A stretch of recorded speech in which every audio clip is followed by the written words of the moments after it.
Hey everyone, welcome back to the channel. In today's video, I'm going to show you how to add a payment method in Coinbase. Open the website and then you have to click on this sign in.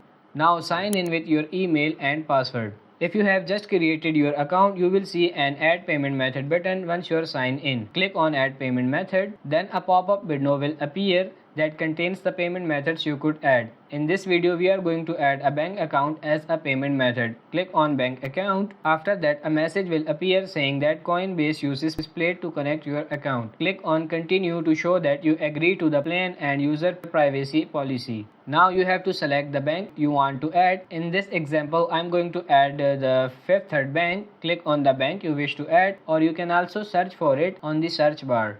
Now enter the username and password of the bank account you wish to add and then click on this submit. You need to verify your identity. Click on the option from which you want to receive the security code, either through text or email. So I'm going for text. Then enter the code and click on submit. Now Coinbase will let you know that the account you have added will be your primary account. Click on continue and now your account has been successfully linked. So that's pretty much it. That's how you can add a payment method in Coinbase. I hope this video was helpful. If it is, like it and subscribe to the channel. Thank you.